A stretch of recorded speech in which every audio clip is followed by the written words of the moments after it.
Saya ingin cerita 3 kisah sebenarnya. Kisah yang pertama adalah dalam 2 bulan terakhir ini saya dilibatkan oleh pemerintahan Somalia. Saya melakukan Zoom meeting dengan para menteri di Somalia dan juga dari kepresidenan Somalia. Zoom meeting berkali-kali. Mereka ingin tanya bagaimana sih cara Indonesia itu mengatasi kelompok-kelompok teror dan ekstrim ini. Sementara kami, ini menurut Menteri Agama Somalia, sementara kami satu negara ini Pak, pahamnya sama Pak, penganut paham Wahabi Salafi, satu negara. Wallahi, ini saya cerita yang benar, kalau saya dianggap ngecap. Negara saya sama-sama Pak mengharamkan ucapan Natal, tidak boleh. Negara saya sama-sama mengharamkan musik. Ini di negara saya, pahamnya sama. Saya mewakili pemerintahan hanya memegang separuh Somalia. Pemberontaknya yang bernama Al-Shabaab juga punya keyakinan yang sama, memegang separuh lagi wilayah negara saya. Apa? Di mana? Kok mereka itu nggak pernah berhenti bertikai? Padahal fahamnya sama, manhajnya sama, ijtihadnya sama, alirannya sama, kitab-kitab tafsirnya sama. Irisannya di mana? Mereka saling mengkafirkan satu sama lain. Ini loh efek dari yang namanya paham al-wala wal bara. Siapa pencetusnya? Ibnu Taimiyah. Bantah saya. Kalau yang mau bantah, baca dulu kitab-kitabnya Ibnu Taimiyah. Mengapa Ibnu Taimiyah menulis ini? Mengapa? Ini yang di Zoom, tolong perhatikan. Ibnu Taimiyah hidup pada masa keruntuhan Bani Abbasiyah dari serbuan bangsa Mongol tahun 1258. Dan ketika itu Ibnu Taimiyah hidup pada masa periode peperangan orang Eropa dengan orang Arab Islam untuk memperebutkan Yerusalem. Ini kuncinya. Makanya kalau kita baca semua kitab-kitab Ibnu Taimiyah itu betul-betul selalu menggugah keterpurukan politik Islam pada masanya. Makanya kalau di TV saya sering bilang gini adik-adik, kita ini semua bukan penganut agama sebenarnya. Kita ini adalah penganut tafsir-tafsir agama. Maka kita kemudian semua berbeda-beda. Sesama agama Islam pun tafsirnya berbeda-beda. Makanya kita ini adalah penganut tafsir-tafsir agama. Kalau kalian tanya saya, Islam ini agamanya apa? Islam. Ada pertanyaan lanjutan, NU apa Muhammadiyah? Sunni apa Syiah? Belum bicara manhaj, belum bicara ijtihad, belum bicara mazhab. Syafi'ikah, Malikikah, Hanafikah, Hambalikah? Ini tafsir-tafsir semua. Sesama Islam, sesama Syafi'i, sesama NU pun masih ada yang satu pengusung khilafah, yang satu bukan. Ini tafsir lagi. Ini loh. Makanya kemudian kita itu, saya sering sekali saya berbicara di media ini, janganlah kemudian kalian mengklaim kebenaran-kebenaran itu. Karena Allah itu betul-betul menekankan dengan cetak tebal dalam Al-Quran itu, bahwa saya menciptakan manusia ini dalam segala perbedaannya, baik bersuku-suku, berbangsa-bangsa, dengan tafsir-tafsirnya, beragama yang berbeda, dengan konsep lita'arofu.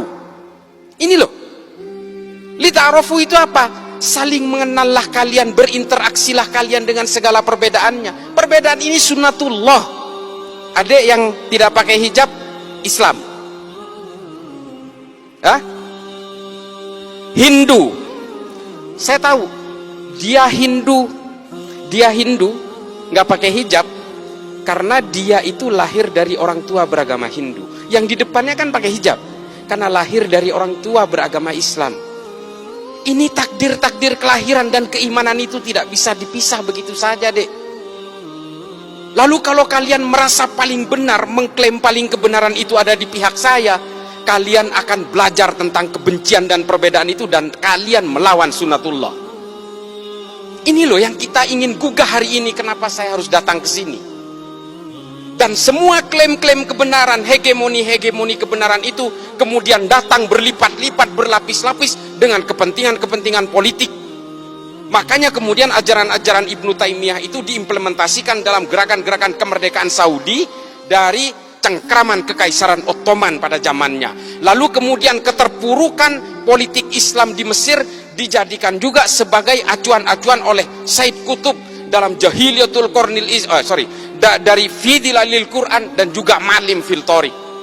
Dari situ kemudian berkembang, ditulis oleh Muhammad Qutb dengan Jahiliyatul Qarnin Isrin.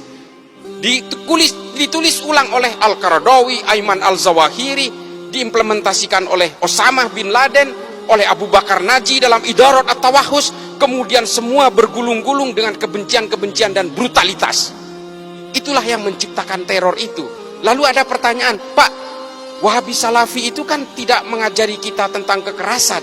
Iya dek, memang iya. Memang iya, di situ tidak mengajarkan kekerasan. Tapi lihat produk akhirnya.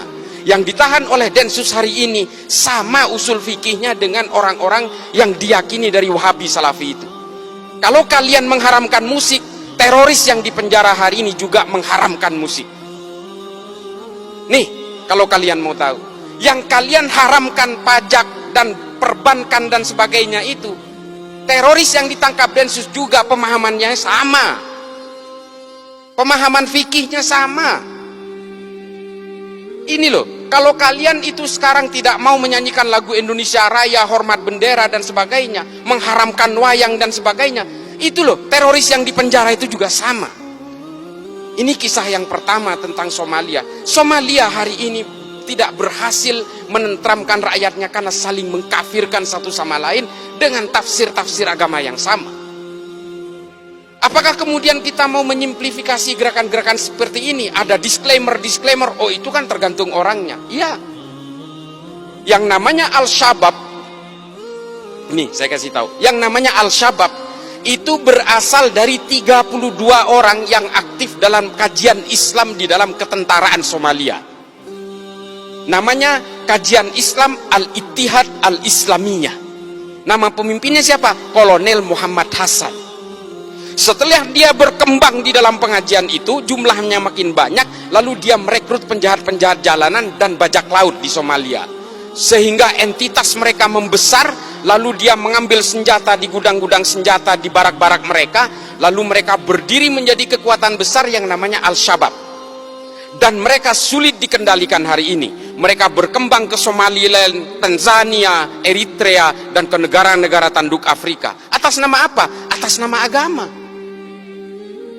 Apakah agama ini memang diciptakan untuk saling membenci? Apakah agama ini memang diciptakan untuk saling mengkafirkan? Fungsi agama adalah menertibkan manusia. Kalau kemudian ada orang yang dengan memeluk agama, memeluk keyakinan agama, tiba-tiba dia tidak merasa tentram, gelisah dengan keimanan orang lain, ingin mengkafir-kafirkan orang lain, bukan salah agamanya, Dek, salah tafsirnya.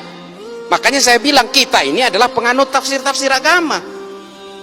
Lalu apa sikap kita kalau kita ingin dikatakan orang yang beragama? Jangan karena beragama membenci orang lain, mengkafir-kafirkan orang lain, lalu kemudian orang lain jika berbeda dengan kalian dinerakakan. Setelah kalian merasa sudah tidak punya dosa, lalu sibuk menghitung dosa orang lain. Ini artis hijrah tuh kelakuannya tuh. Dulu pemain musik setelah merasa hijrah mengharamkan musik. Teman-temannya yang lagi bermain musik diharam-haramkan, dineraka-nerakakan. Tuh kelakuannya. Setelah dirinya merasa tobat, lalu dia sibuk menghitung dosa orang lain. Ini karena tafsir-tafsir al-wala wal-bara itu loh. Ini betul-betul menjadi concern saya. Makanya kalau kalian lihat di TV, saya selalu menentang ini. Ayolah bawa agama Islam ini, termasuk agama-agama lain ini, tolong bawa deh ke dalam arah kedamaian, anti kebencian, anti kekerasan. Itu baru beragama namanya.